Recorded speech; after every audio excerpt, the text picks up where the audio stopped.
Hello and welcome to the Models of the Future Workplace here at Silicon Slopes. We're grateful to our sponsor, R0, who are creating a safer work world. If you haven't checked out their technology, go to r0.com. They have these funky, really cool robots that help clean your space and make it safe for the return to the office. I am joined today by Starr Fowler, who is head of HR for Vivint.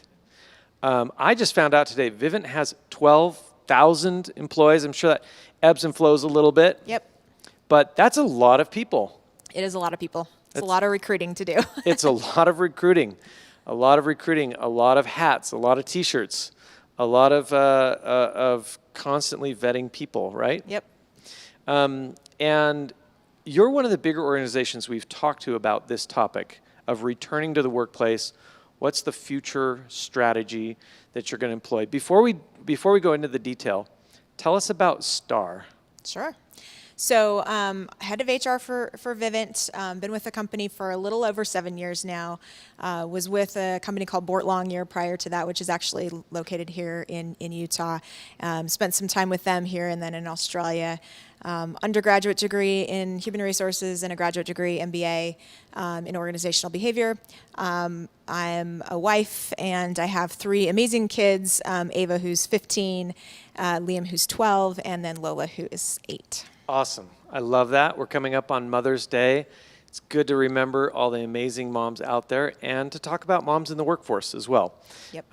So that must be actually pretty cool to Vivint has a strong head of HR who's also a mom, and I'm sure that informs some of your policy in HR. It actually does. I don't know if this is relevant to what we're talking Yeah, about, why but one of the first things that I did when I came into Vivint, we didn't really have a maternity or paternity or parental leave policy, and one of the ladies who was very talented and I was mentoring, she was about to go on maternity leave, and I felt like, holy crap, we are going to send this lady out on maternity leave, and then we have no way to continue to pay her. We have no sort of program, and so that's one of the first things that I did when I got to Vivint was try to figure out how do we put into a parental leave program. So. Awesome.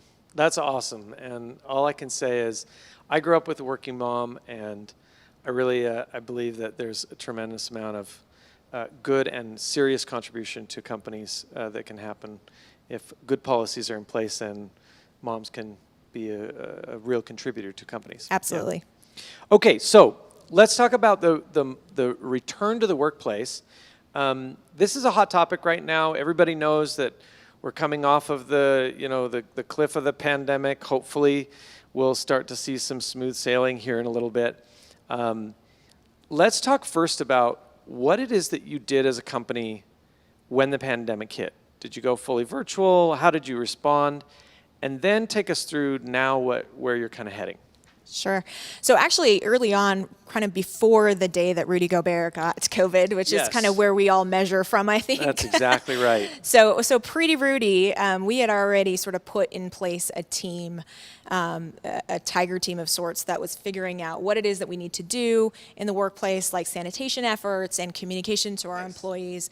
And we were also thinking about if we had to go work from home, what would that look like? That's great. You were probably ahead of the curve on that because a lot of companies were sort of, when the Rudy Gobert thing hit, it was like, oh, no, now we have to really figure this out. For sure. And I think that actually comes into a lot of our networks that our leaders held. We had some leaders who had worked in Silicon Valley, and some of those Silicon Valley companies had already transitioned to work from home kind of end of February, early March. And so huge benefit in terms of networking. But once the Rudy Gobert event hit, we knew it was like time to send our employees home. And our employee population, we have a large workforce that works in our customers' homes. So our sales reps and our technicians who do install and service work. And so about half of those 12,000 employees actually do work in customers' homes. Really? Yeah. Okay, so that is complicated. It is complicated because we had to really come up with how do we make our customers feel safe, as well as our employees feel safe. And so we implemented and instituted some policies around PPE wearing, and we actually took our sales reps off the doors for a period of time. And then, we also called into our customers' homes before we went in to make sure that they didn't have COVID or weren't exhibiting symptoms, and in order to help our workforce feel safe. How did that go, by the way? I think it went fairly well. I think our customers generally were happy that we were sort of checking in with them to let them know, here's the PPE that our employees will be wearing, here's our expectations of you. Certainly there were pockets of our population that were not comfortable going into people's homes, and so we really just had to have that flexibility of how do we manage through this in the early days. So that was sort of that population. Then we had the rest of our population that works in offices, and we basically had, like I'm sure many companies, this equipment moving, couple of days of people taking equipment out of the office and moving it into their homes. Yes. Their basement. Yep. Their child's bedroom. Their bedroom. Yeah. Their garage. Yep. Whatnot. So, we did that, and I think it was actually easier than actually thinking about how we return people, because we were sort of all around this common, hey, we've got to go do something, we've got to do it urgently. Yeah, and it was really now is the time, right? Now is the time, right. So the timeline was a little more clear than what we're dealing with now. For sure. As we sort of went through this, getting everybody home, and it really became like, okay, now what? And we started working with teams on, are they able to be effective from home? And I would say probably about the end of May, early June, we started talking about how do we return some folks to the office? And in reality, there's some people who just feel more comfortable working in an office Was that environment. when it became like you had a couple months at that stage? Did it become more clear at that stage that we're being less effective in some areas? It did. There were certainly discussions around kind of productivity. So individuals who may either feel like they're not as productive or their manager didn't feel like they're as productive. But there was also just an element of, hey, my team would like to collaborate, and the best way we can collaborate is through sort of in-person collaboration. So we actually put together a playbook on if you were going to return to work, what are the safety precautions that you needed to have, what are the things that you needed to put in place, and we put in everything from directional arrows in the building of what doors you can come into, what doors you can exit. We did thermal scanning cameras, and part of that was just to make employees feel safe. Sure. We did mask mandates, particularly in common areas and in offices and where there was multiple people working there. So we did that, and that's actually largely how we've been operating since about June. Interesting. So you rolled out a handbook.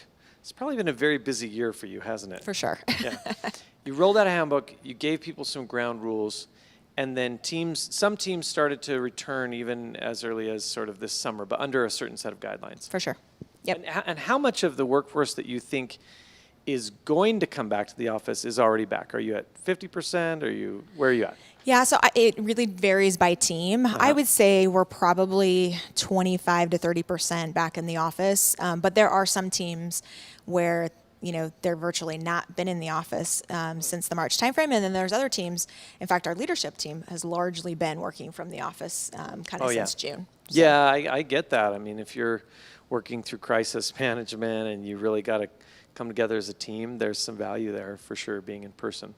Okay, so what do you think is the future then? Like, take us through what you think the next 12 months looks like in terms of your workplace strategy at Vivint. Yeah, so like I said, I think it was a lot easier when we went into the pandemic, where there was this crisis that we had to there was a date, there was the Rudy Gobert date that we all had to pay attention to. And now it's kind of like, okay, what is the right date? So I would say Vivint fundamentally believes that there is a lot of value with bringing people together to collaborate, to innovate, to have conversations. There's just lots of hallway conversations that help people to develop and understand the context of the business. And we truly believe that there is value in that. So I'd say ultimately we want to be able to have as much as our workforce back as we possibly can. We also know, though, that there is sort of the reality of the situation, and choosing a date to have everybody come back into the office is really hard because everybody sort of disagrees. It's like, when are vaccines widely available enough that everybody can have their 2 shots or whatnot? When are people going to feel comfortable? I'm double vaccinated, by the way. And I just have to say, it was a good experience. I didn't grow an extra belly button or anything like that. I'm just a happy camper. I actually felt this like huge, I don't know about you, but when I got the first one, I felt this like huge sigh of relief. Like, We're got almost here. there. Yeah. Yeah. Yeah, lovely. But yeah, you're right. Not everybody's going to get vaccinated, and some people take a different, timeline on that. And so it is a bit tough to it's not like super cut and dry in terms of how you're going to handle the full return. For sure. So we've really been treating this as like we're going to be flexible. And while we've generally set a date of like kind of June, we want more teams to start coming back. I'll say so this June. Yep, this Interesting. June. So you set your last policy kind of framework last June. Yep. You've kind of ridden that for a year, and now you're about to change it up. And there are some teams that we've actually said, look, we'll wait until a little bit later. But we've largely given the autonomy to our functional leaders to figure out when is the best time to bring their teams back, in what order or how much of their team do they need to bring back? Are they going to rotate them through? Are they going to do some sort of hybrid model? And I really think that we're going to be operating in this hybrid, likely a hybrid space for the next kind of 6 months plus. And this is going to be an interesting experiment. I actually think it's going to be a more interesting experiment than sending everybody from home, because at least everybody's sort of in the same spot. Totally. We were all kind of facing the same tsunami of COVID. For sure. Yeah. So I think, some of the challenges that we're going to have to look at, can we work through, or how do we work through this in a hybrid environment, are, you have a meeting with your team and half the team is in the office, half the team is remote. How do you ensure that everybody has a voice? How do you ensure that, collaboration happens in that type of environment? Yeah. This is very interesting. This is a very interesting point, because virtually, I noticed, when we first hit the pandemic, we were having like virtual happy hours and, all sorts of virtual engagement. And then, I don't know if you noticed this, but sort of as time went by, a few more cameras were off every time. For sure. And then it was like, there was always sort of the loud person on the call, but some personalities they kind of switched off. They just weren't engaging. So meetings, I feel like, became a little less effective as time went by. Mm-hmm. The interesting thing is now in my own company, as we do virtual meetings that are combined, that are intermittent, like sometimes we'll do a meeting and it's all virtual. Mm-hmm. And then other times we'll do a in-person meeting, and still we do have 1 or 2 people virtual, but we try to get the majority of people there in person. Mm-hmm. And we see a lot of companies. Kiln has over 220 or over 250 tech companies that are based with us in either Salt Lake or Lehigh or Park City. And this is an unabashed plug for Kiln. Come check us out, kiln.co. But we're a flex office and co-working company, so we have lots of companies that are kind of working out their own way through this. What is the solution there? Like, how do you ensure that talent isn't being excluded from a meeting? What do you think's how's that going to evolve? I really think that it's around strong leadership. And this is a skill set that I think our leaders are really going to have to develop and learn. And this is why I say this is going to be a bit of an experiment of how do we help our leaders develop this skill set? How do you bring conversation out of people? How do you direct a conversation when some of the team is remote, some of the team is actually on site? How do you make sure all those voices are heard?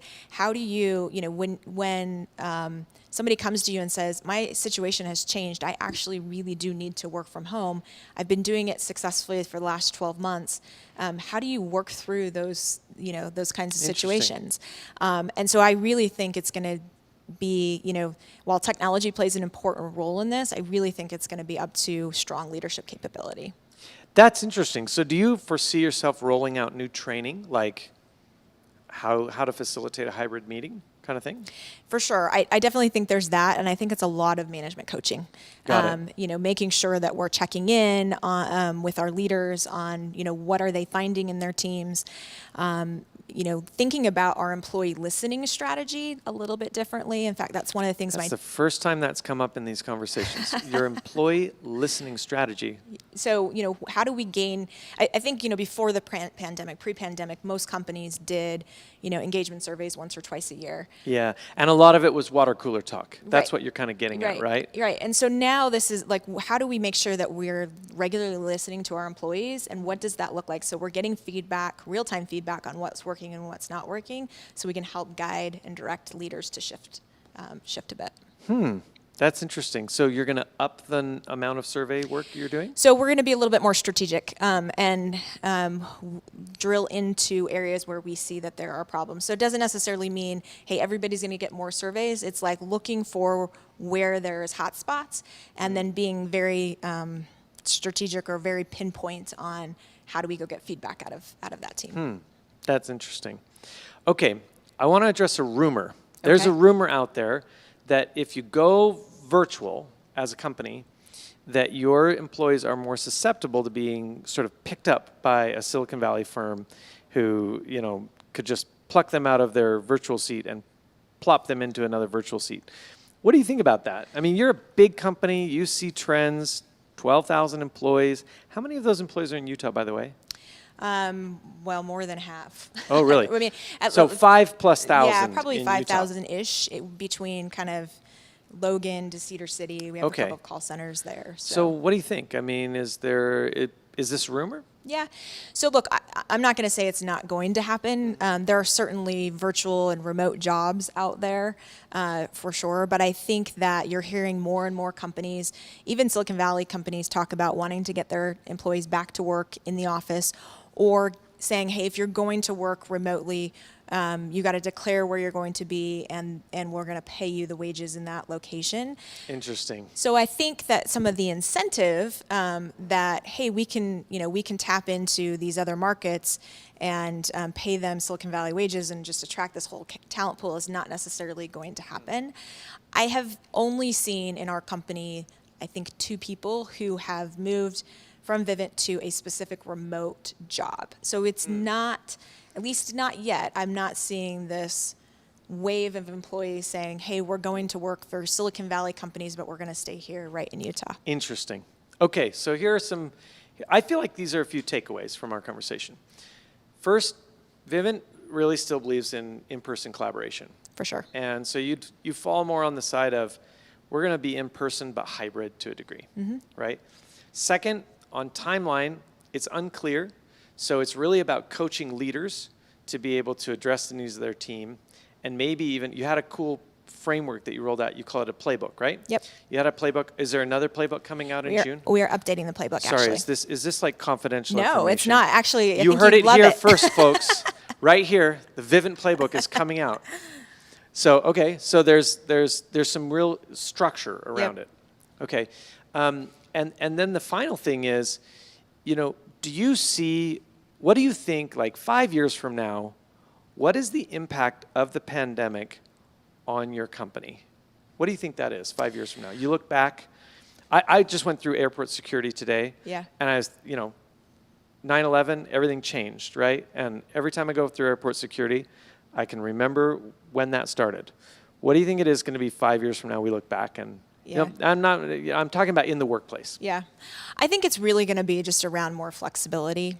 You're going to see people looking for more flexibility so that they can take time. They can go, if their family wants to go on a trip to Mexico and they want to work, from home during that week or whatever, that they're able to do that.